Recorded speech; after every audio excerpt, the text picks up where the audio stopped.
Let's mic देश का मिजाज ईस्ट।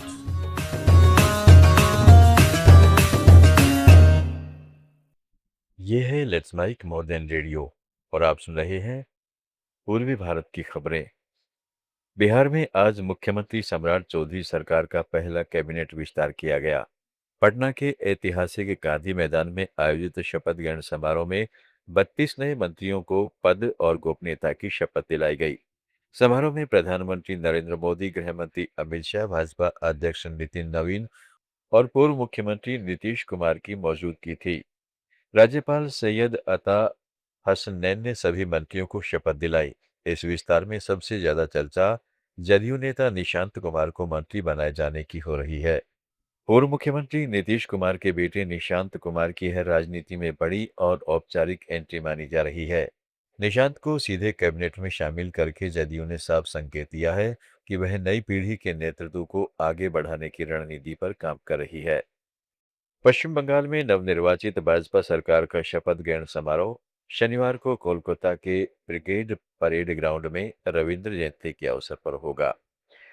राज्य भाजपा अध्यक्ष शमीक भट्टाचार्य ने राज्य सचिवालय में वरिष्ठ अधिकारियों के साथ बैठक कर समारोह की तैयारियां और चुनाव बाद हिंसा रोकने के उपायों पर चर्चा की। बैठक में भाजपा के राष्ट्रीय महासचिव और राज्य प्रभारी सुनील बंसल, पार्टी नेता सौमित्र खान और ज्योतिर्मय सिंह महंतो भी मौजूद रहे। शमीक भट्टाचार्य ने बताया है कि शनिवार सुबह 10 बजे होने वाले शपथ ग्रहण समारोह में प्रधानमंत्री नरेंद्र मोदी, केंद्रीय गृह मंत्री अमित शाह और भाजपा शासित राज्यों के कई मुख्यमंत्रियों के शामिल होने की संभावना है। उन्होंने कहा है कि यदि ममता बनर्जी मुख्यमंत्री पद से इस्तीफा नहीं देती है, तब भी समारोह पूरी तरह संवैधानिक प्रक्रिया के तहत किया जाएगा। चांदीपुर में बीजेपी नेता शुवेंदु अधिकारी के पीए चंद्ररथ की हत्या पर उनकी मां हासीरानी रथ ने कहा है कि मैं चाहती हूं कि दोषियों को सजा मिले। मैं एक मां हूं, मैं नहीं चाहती कि उन्हें फांसी हो। मैं उनके लिए आजीवन कारावास चाहती हूं। उन्होंने ऐसा इसलिए किया क्योंकि बीजेपी सत्ता में आई। अगर मेरे बेटे की मौत किसी दुर्घटना में हुई होती तो मुझे इतना दुख नहीं होता। আমিও একজন মা, আমি চাইবো না তাদের ফাঁসি হোক, কিন্তু যাবজ্জীবন কারাদণ্ড চাইছি।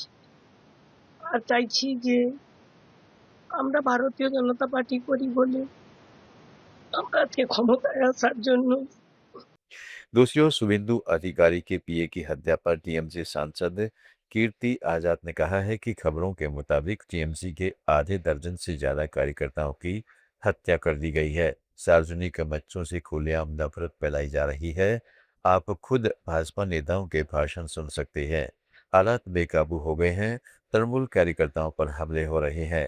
समर्थकों के घर तोड़े जा रहे हैं और महिलाओं को अगवा किया जा रहा है। लगभग आधा दर्जन से ज्यादा तो टीएमसी के कार्यकर्ता मार दिए गए हैं।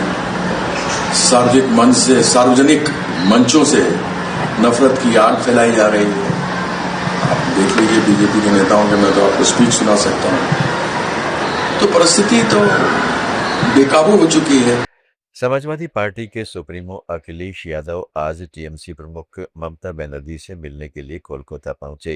हवाई अड्डे पर मीडिया से बात करते हुए उन्होंने कहा, जब किसी नेता की करीबी की जांच चली जाती है तब राजनीतिक कार्यकर्ताओं को निशाना बनाया जाता है और जब टीएमसी कार्यालयों पर हमला कर आग लगा दी जाती है तो सवाल यह उठता है कि सुरक्षा सुनिश्चित करने की जिम्मेदारी किसकी है।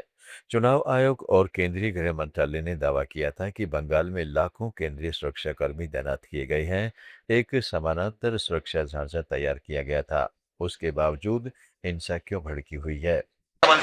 किसी के करीबी की जान जाना या पॉलिटिकल वर्कर के साथ व्यवहार होना और टीएमसी की पार्टी कार्यालय को जलाना, उनके कार्यकर्ताओं के साथ ये व्यवहार करना, ये जिम्मेदारी किस? छत्तीसगढ़ सरकार ने प्रशासनिक स्तर पर बड़ा फेरबदल किया है। सरकार ने एक साथ 5 जिलों की कमान महिला आईएएस अधिकारियों को सौंपी है। ये जिला सरगुजा और बिलासपुर संभाग के पिछड़े और अति पिछड़े क्षेत्र हैं। पश्चिम बंगाल, उड़ीसा, छत्तीसगढ़, झारखंड और बिहार की ताज़ा खबरों के इस टेली बुलेटिन को रोजाना सुनने के लिए डाउनलोड करें लेट्स माइक ऐप। जुड़े रहिए लेट्स माइक के साथ। आप सुन रहे थे let's mike more than radio.